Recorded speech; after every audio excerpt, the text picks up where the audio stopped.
कमवा करवाई लीहने। हररवा खुरवाइन गहुआ में सरसोईया खुरवाइन दुनिया का कमवा कराई लीहने। और जब बखरवा जुड़िया चढ़ा तो कौनो नाई काम में आवत है दही जरा के पुतवे रे मैया।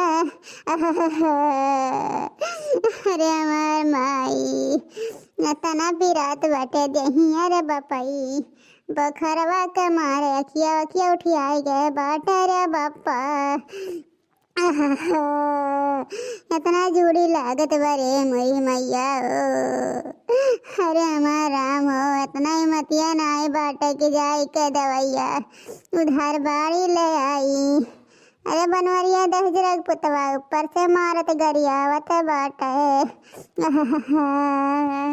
हम कहाँ ये जाई अरे मोरे मैया। कुल कमवा करवाई के निकाले लीहने। अब कौनो हमार देखिया ये भलिया ये नहीं करत है न मैया। अब कौनो हमें पूछत नहीं है कि बड़की जीजी कहाँ गई मोटकी कहाँ गए मोरी दादा। अरे मोरी मैया हो अरे हमार दादा हो आपको करवटिया रहना है मैंने तो बड़े मोरी मैया हो। अरे मोरी मैया दहिया टूटत बाटे रे मोरे पप्पा।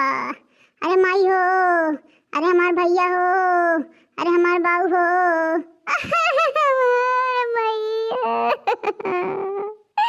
लागत बाटे हम दिया बनाही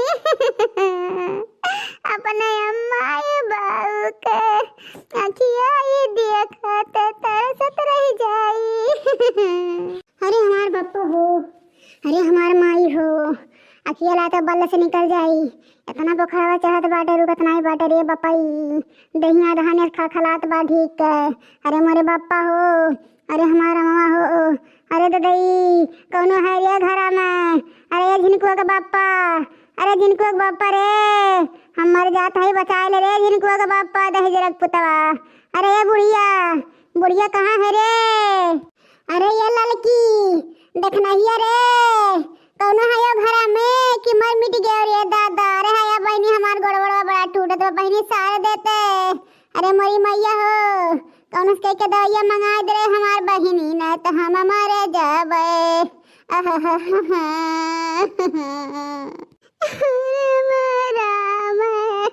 अरे जंगरा रही तो दुनिया ही रही जब जंगरा न रही तो केहू न पूछी।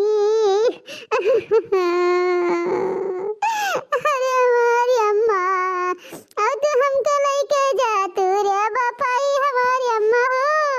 अरे ये लड़की देखना या अरे है बहनी रे बहनी है मरे वाली है रे भैया। अरे है रे लड़की अरे दादा है रे।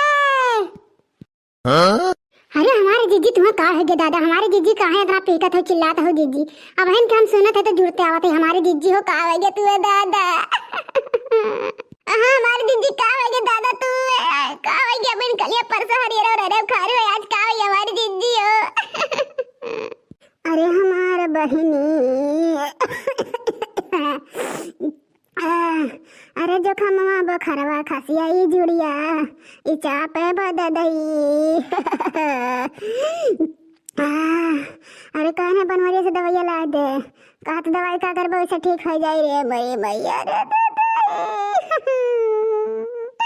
मने इतना ए दिनवा कुल हरियारा पाते गुरुवार हमार बहनी बकार दरी सिटी अपराध रात हमार बच्चा। अरे हमारी दीदी तू टेंशन ना ले दादा टेंशन ना ले दीदी अब हमारा सब जिंदा है दादा। हम जाता है दवाइया लेके आए थे डॉक्टर के यहाँ से बताई क्या है और देखना रे जो तो तेलवा ले मालिश कर बड़की दीदी के हथवा गोड़ा रे मोरे बापा हो। जो जो जो जल्दी लेके आ तेलवा हम जाता है डॉक्टर से दवाइया ले रे मोरे बापा हो।